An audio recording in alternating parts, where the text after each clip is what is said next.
air at sea. To what height H above B can water be raised? If B is 2 meters above A, B is 2 meters above A, ayaw sa point A, and 25 kilowatt is delivered to pump. Assume that the pump operates at 20% efficiency and the frictional loss between A and C is 3 joule. Joule newtons is meter. Joule per newtons is meter. Friction loss. Diba? Head loss at C. Head loss between A and C is 3 meter. Paano nangyari yun? Joule per newton ay naging meter. Paano nangyari? Cancel ang newtons kasi joule is newtons meter. Then per newton, so matitira meter. Kaya ang head loss ay in meter. Maliwanag? O, lagyan nyo ng or meter. Yung joule per newton. Lagyan nyo ng or meter. Okay, solution 2.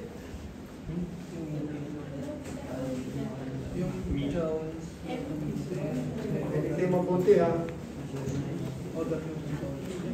Medyo mahirap din ito.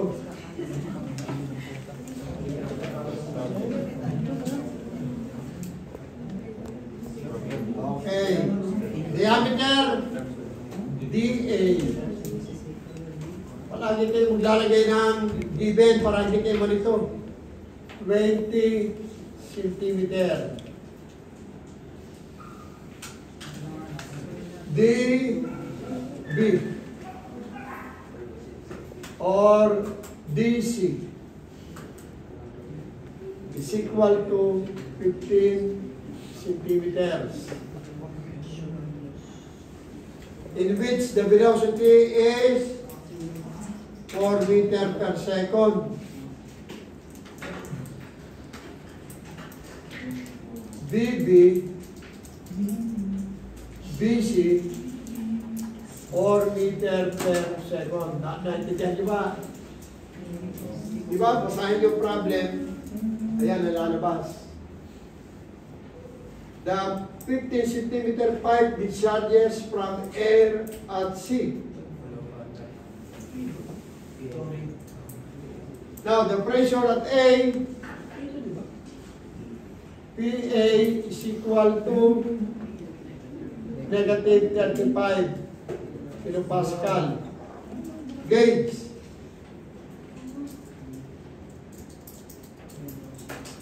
PC is equal to 0. Bakit? Naka-expose sa atmosphere.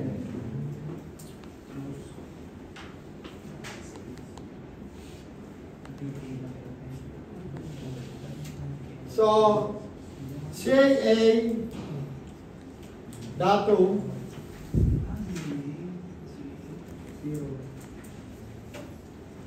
at datum CB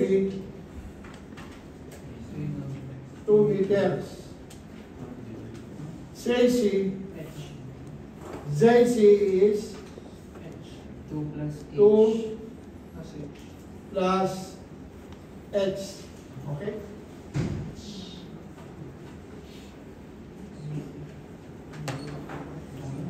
Now, power input, papasok sa pump. Basahin niyo po yung problem o. If B is 2 meters above A and 25 kilowatt is delivered to a pump, i-deliver sa pump. So that is power input ng pump. 25 kilowatts. Then, pump efficiency 70%. Okay, head loss from A to C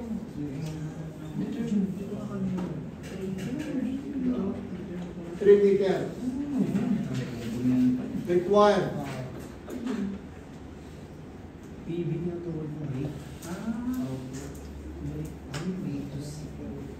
Edge.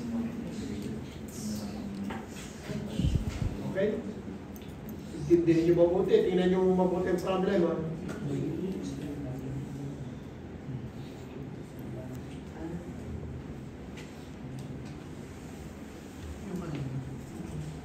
Hinahanap edge.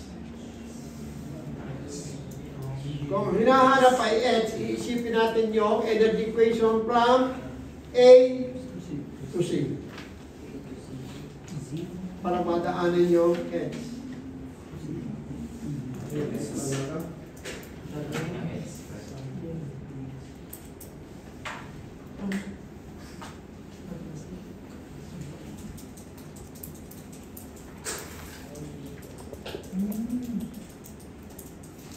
Given yung velocity, di ba? Ng B at saka C. 4 meter per second.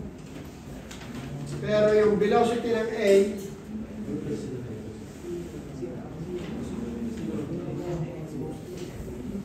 meron yung value. Dahil hindi naman nasa, yung A wala sa level na, di ba? Ng elevation ng water, level water level. Nasa pipe na siya, kaya meron siyang velocity.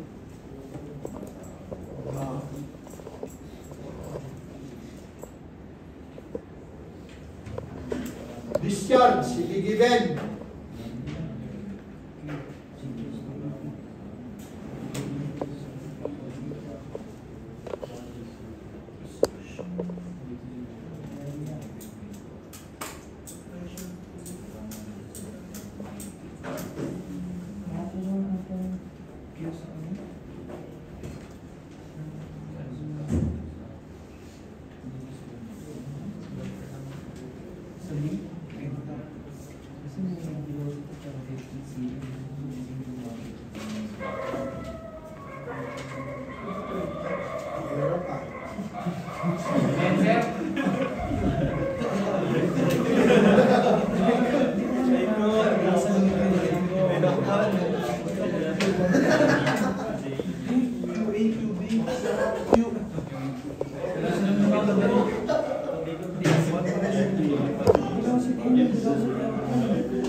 Solving for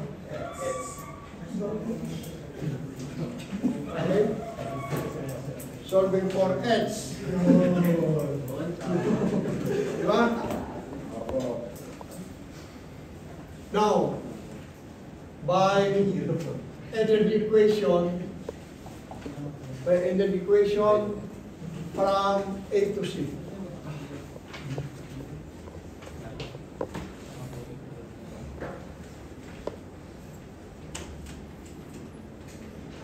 Okay, from A to C. So we have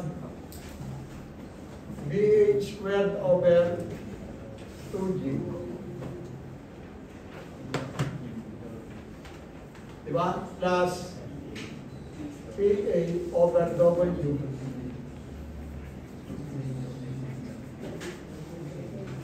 Plus say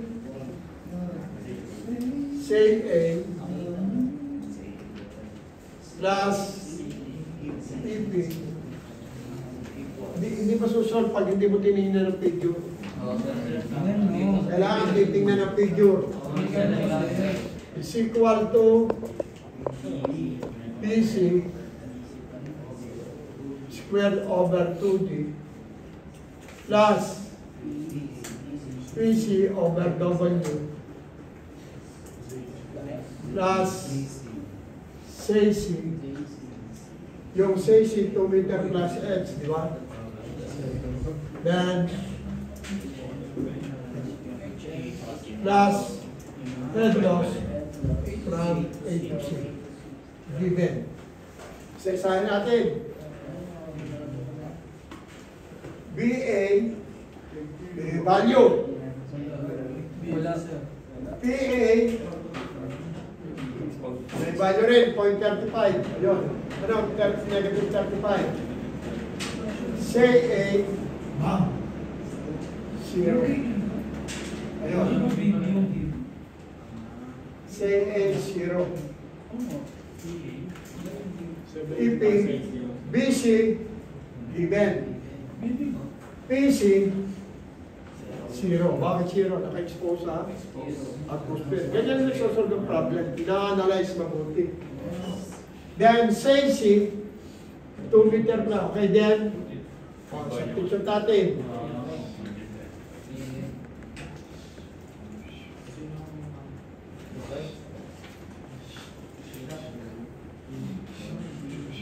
So, we have BA squared over 2G plus PA over W plus BP. Diba? Then, is equal to BC squared over 2G plus 2 meters plus H. Then, plus dapat pala ito sila picture na natin. Di ba lang? Sige. M-dos from A to C. Yan. Now, since kailangan pagaganahin mo ang utak para makita mo yung dapat mong gawin. Since U is equal to AB, di ba? So therefore,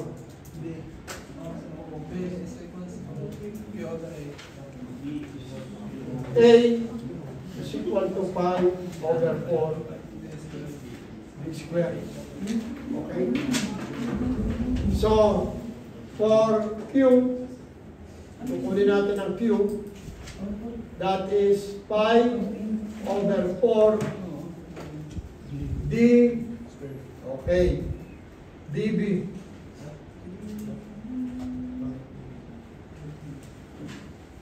Square times BB. Di ba? Kukunin muna natin ang Q. Okay? So, tignan nyo mabuti.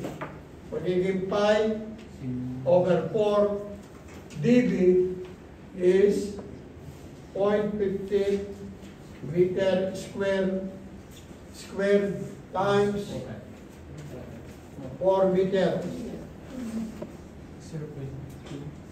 O ano ngayon? Ang Q.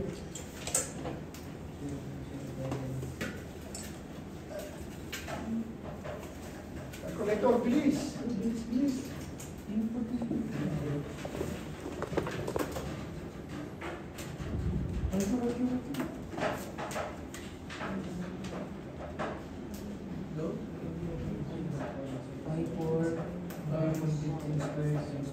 Ano? 0.07. Ito ha, ayan ha. Yes, sir. Ito cancel tayo. Square. Yes, sir. 0.07.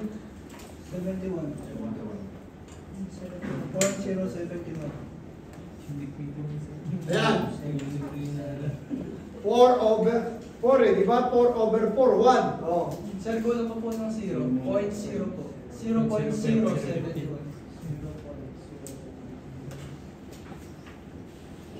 Ayan, tama yan. Ayan, sir. Swak na. Okay. Also,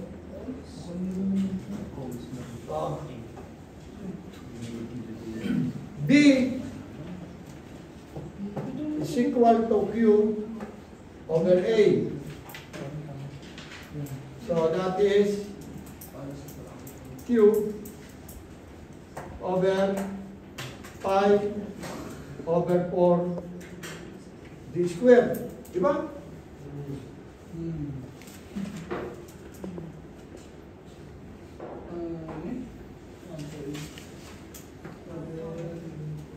So this is B, ano na mawala? BA, di ba? BA is equal to Q over 5 over 4 DA squared. Right? Right. Diba? O, ngayon, Q is equal to 0.071 cubic meter per second divided by 5 divided by 4 divided by, okay, 0.20.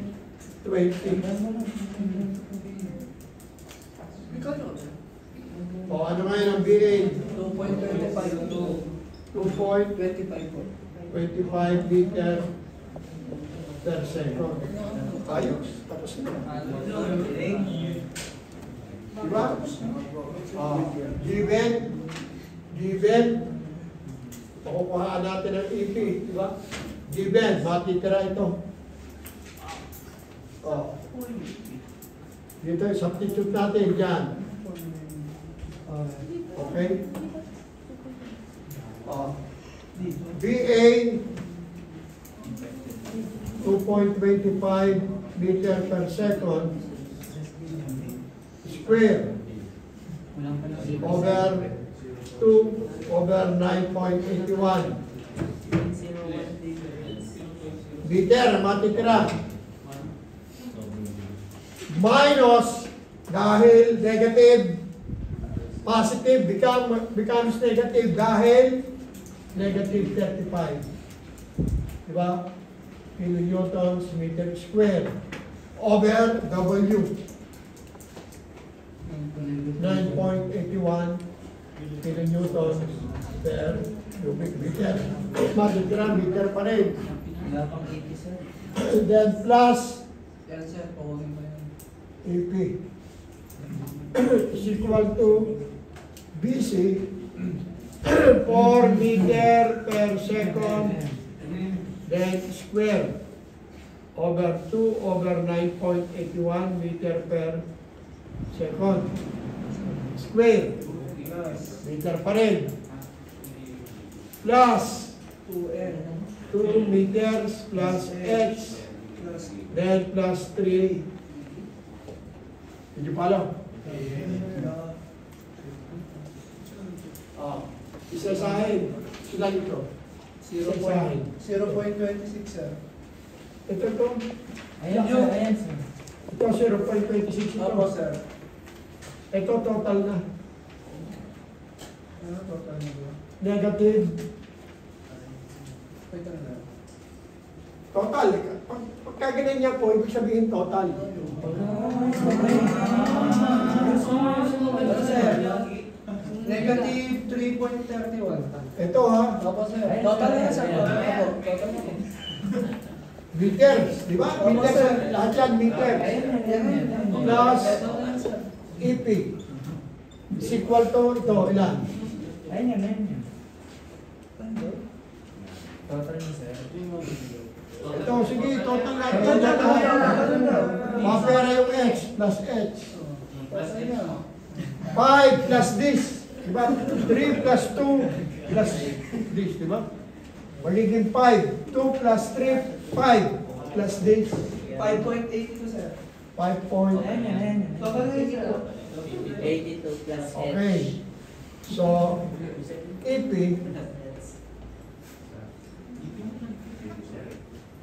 EP Plus 5.2. Bilang sarap, siya yung po yung English. 17. ito ilan EP is equal to 5.82 meters plus 3.31 meter. Negative becomes positive pag nilipat natin. Plus Plus H. N. 9.13. Ilan? 9.13. 9 point. 13. Total na yun. Ayan, tama ba yan? Yes, sir. Ano na yan? Oh. Kunin yung AB sa power, sir. Kunin yung power sa efficiency. Now, Sa efficiency, sir. kukunin natin. Since, okay, AP is equal to PO over PI. Over PO. So that is PO. 25 PO times PO. Hindi, PO also- is equals to EP, sir.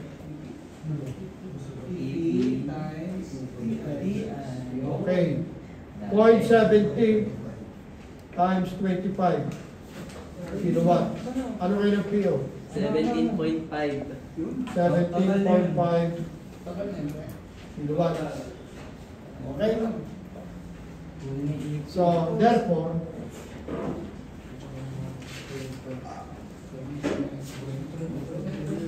power output is equal to Q W EP. This is 17.5 kilonewtons meter per second is equal to Q 0.071 cubic meter per second.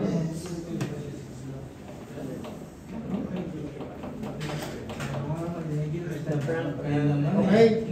Times 9.81 meter kilonewtons meter.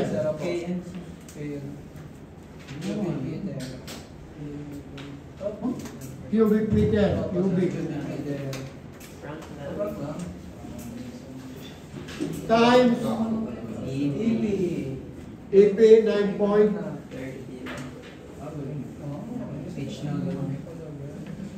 Okay.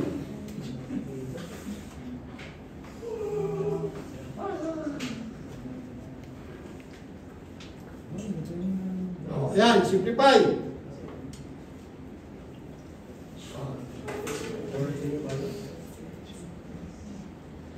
That is 17.5 kilonewtons meter per second is equal to, multiply muna ito. Anong value nito? Yung tatlo na ito, oh.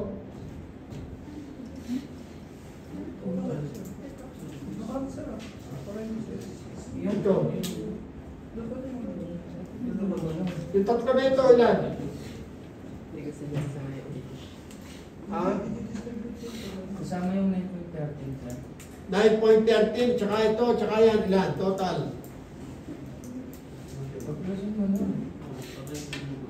12Q. 6.36. Ano? Ito. Ibig sabihin mo. 6.36. Point. Sabihin eh. 0 point. 6.36. 6.36, sir. Ano kasi ayusin na yun? 6.36 Total yan. Okay. kilonewtons meter, di ba? Kasama talaga yung 9.13, sir. Ano yan? Ito ba na? Naka-parenthesis, sir. May plus eh. Distribute mo na, sir. 0.7 pa tsaka 9.81. 11.48. Hindi kasama, sir, 9.13. 11.48. Ito, cancel na. Tsaka yung meter. Di ba? Tsaka yung meter, sir. Tsaka yung pa. Matitira ito eh. Oh. Oh. Cubic meter. Kilonewtons. Cubic meter, sir. Ito, tatanggalin na natin ito.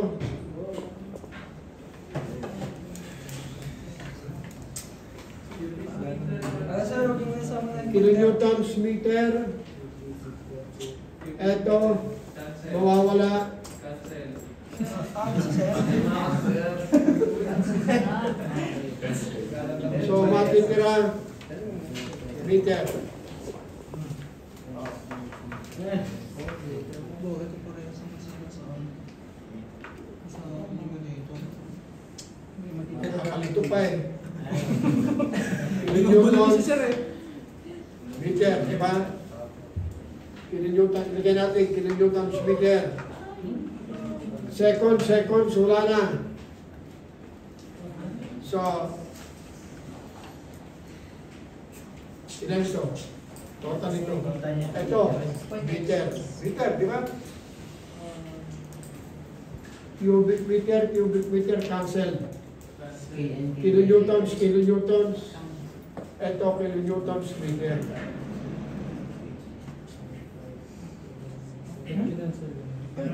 Tama ba, kilonewtons? Hindi, kilonewtons lang. Meter lang, sir. Kilonewtons meter. Hindi pa nakakancel eh. Doon din sa kanila. Kilonewtons meter yan. Opo, yan. Plus 8. Then, plus, Gets. ito, at saka yun. Itong dalawa na ito.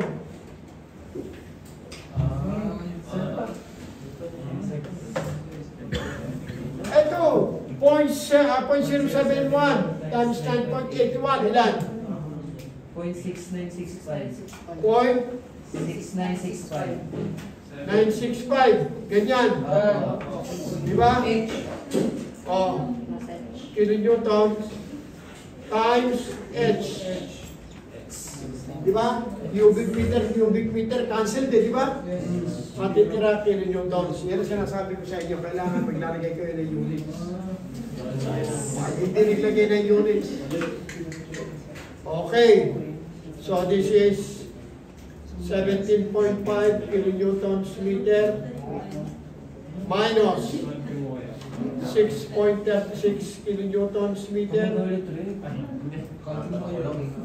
is equal to 0.6965 kilonewtons times H.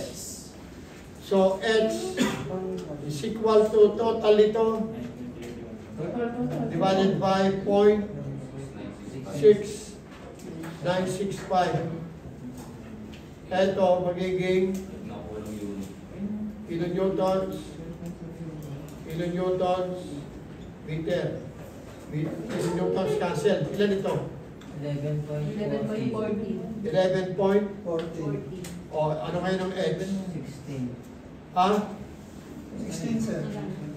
16. 1.6 po. Okay, 16.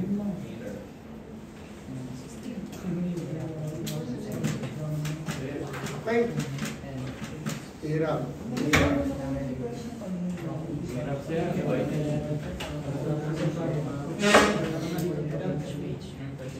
Oh, is there any question, class? Malinaw, ha? Sino may tanong? Mag-aaral mabuti, ha? Oh, hanggang dyan lang muna tayo. Bukas ulit.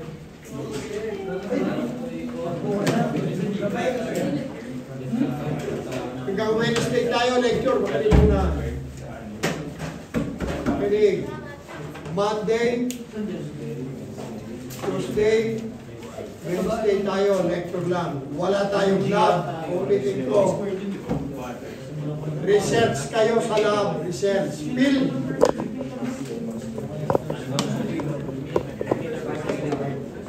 Simulan nyo ng design, ha? Makapumuyat kayo ngayon.